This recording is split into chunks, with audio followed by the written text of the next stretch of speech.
Hi there, Regina Sanchez, your spiritual life and health coach, believing in you. Welcome today to my video podcast, Giving You a Fresh Start. And today, I want to give you a fresh start on a topic, water. So, if you want to take a minute, pause the video, go get your favorite beverage, and then join me back. And I'm going to just take a few minutes to talk to you about water. So, why did I just decide to choose this topic of water today? Because I think it's so important as a component to strengthening, building, healing our immune system.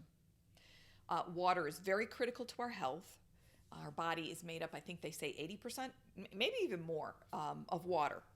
And so it's critical that we get water.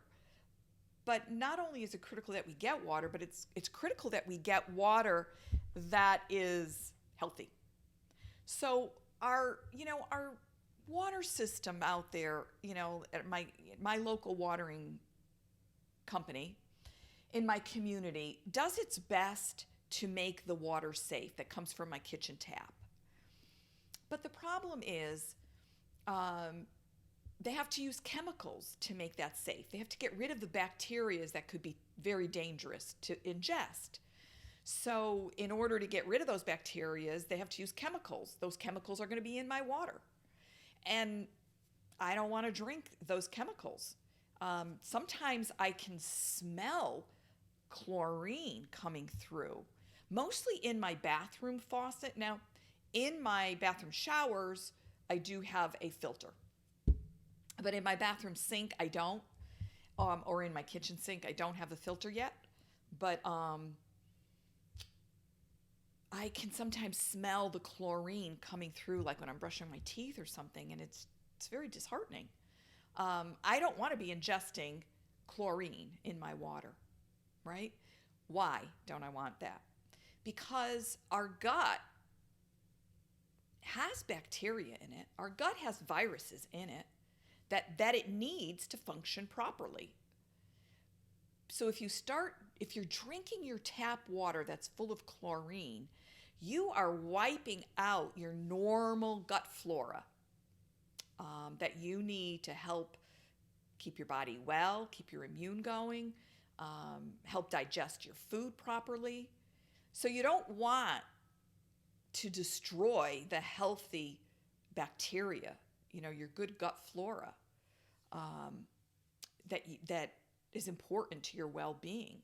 So drinking tap water is just really not necessarily a safe thing to do. Now, you could go get your tap water tested, bring it, send it away or whatever. I know, like in Connecticut, I think you could send it to the University of Connecticut, and they'll do a test on the water and tell you exactly what's in there. So that could be an option for you before you venture out into making a decision on filtering your water and what you want to do. I personally, I want a whole house filter. I haven't done it yet. I don't have the budget, and every time I think I want to do it or I really get ready to do it, the budget just doesn't seem to be there. It's anywhere from like $1,500 to $2,000. So I just haven't had the budget to embark on that. I do have, like I said, the filters in my shower. I have thought about, getting an under the sink filter for my kitchen, but I was looking at like $300 or $400 for that, maybe even more. There was just many options. And I thought, but I really want a whole house filter. So I didn't really want to invest the money on an under the sink, thinking I'm going to just get a whole house filter. But, with that being said, I needed to get something to filter the water that I drink. So one of the options that I did, or that I decided upon, was I got a distiller. And this was a process that took a while for me to go through, because when when we moved into our house years ago in Canton, it was a house we built, so we actually had well water. And the day we moved into the house, I went into the bathroom, and there was like this yellowness in the toilet bowl, And I was like, who went to the bathroom and didn't flush the toilet? So I flushed the toilet and it was still there. So what I realized that our well water had lots of minerals and a lot of stuff in it that needed to be filtered. So we actually ended up buying a pretty expensive Culligan system, and it did purify the water and so forth. But I think even back then, I still did not want to drink the tap water, even in the house, even though we had the softener and all that other stuff on the water. What I ventured out to do at that time was I was buying Poland Springs bottled water. And I would buy individual bottles. I'd buy the gallon bottle. I'd buy the jug. I think it was like 2.5 gallons that sat in the sink and had the little plug, that would pour the water out. And I did that for a while. But one day, I was driving to New York City to pick my daughter up from college. And it was probably in the spring because it was a pretty hot day that day. And I was going into the city. I was still on 684.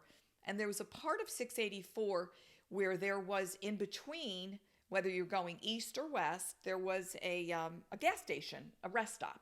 And you can access it from either side of the highway. So it was a great place that I would stop to use the bathroom. Because at that point I needed a break and I wanted to get a bathroom break before I ventured into the city.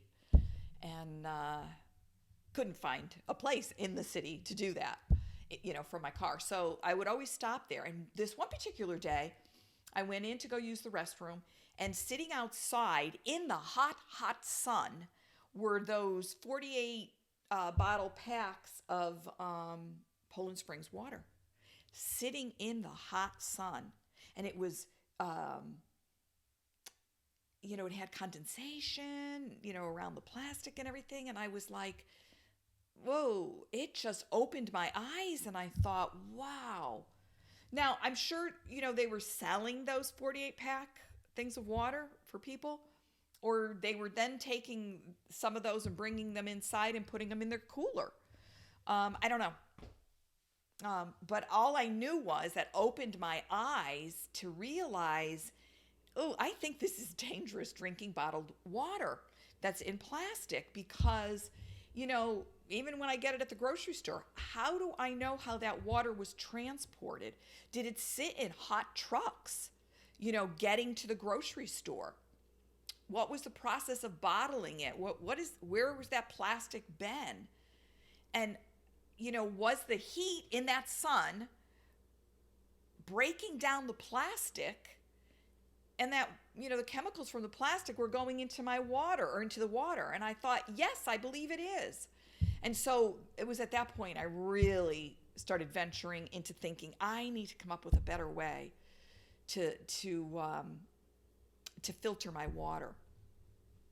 So in the process of my studying and my journeying and whatever, I ventured on buying a distiller. And I decided on that because I was at some friend's house and tried their water. And so they had this distiller that I ended up buying, and the water was so incredibly refreshing that I thought, wow. I mean, it was tasteless, right? And so to me, water needs to be tasteless unless you put something in, like sliced lemons or something. But if you're just drinking a plain glass of water, it to me should not have taste. And I think what turned me off to water, because I was never a water drinker, ever, actually until I got pregnant with my daughter. And I realized I really did some major lifestyle changes in the way of my diet.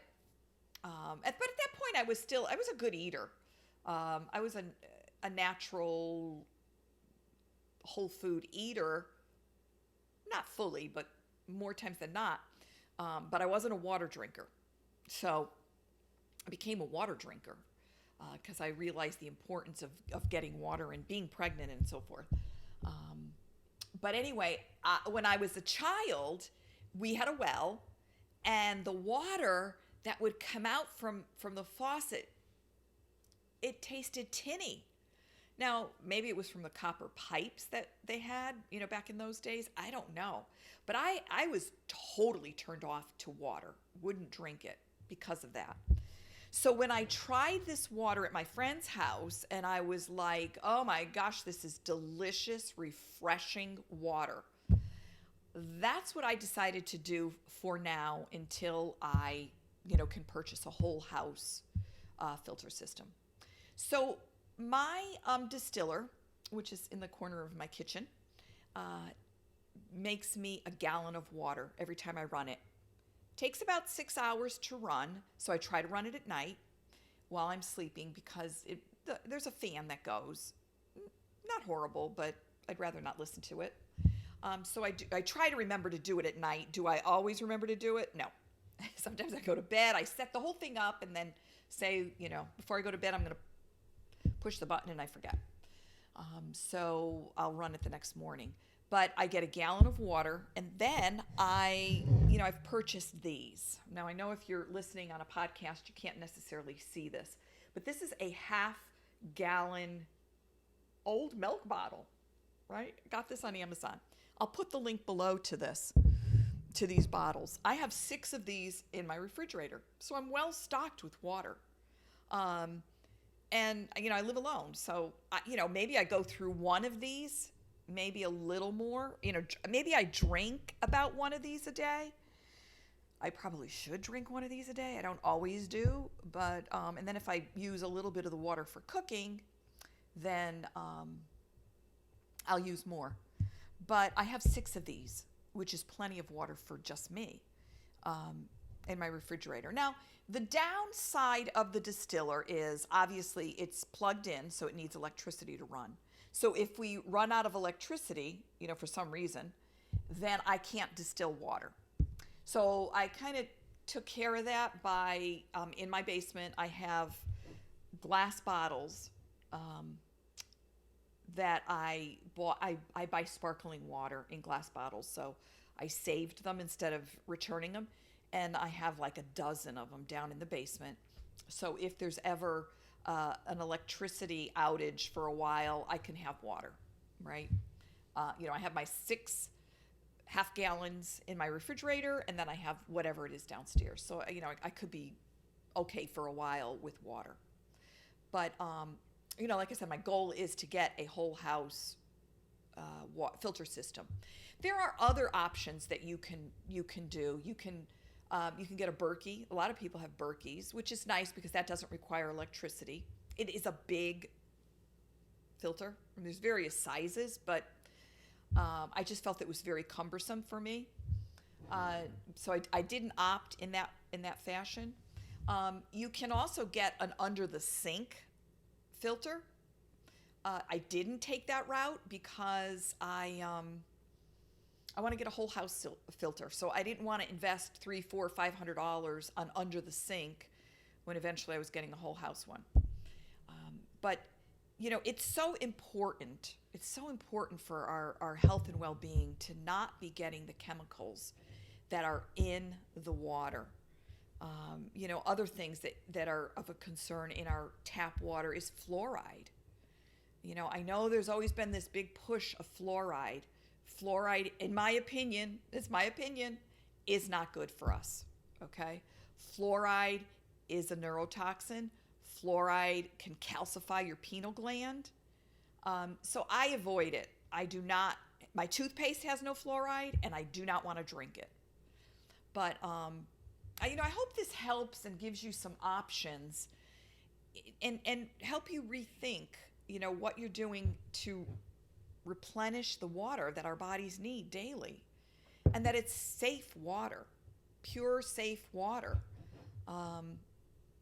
So thank you for taking a few minutes and listening to what I have to share here in reference to water. I'm going to have the links below. I will have the links below to my distiller that I use, to the water bottles that I buy, and to my shower filter. So those are options that you can look into. And actually, I'll put a link to the Berkey water system also. And, just think about it, and, think about making some changes to make sure that you're not, You know, if your steady diet of water is from the plastic, I would really rethink that.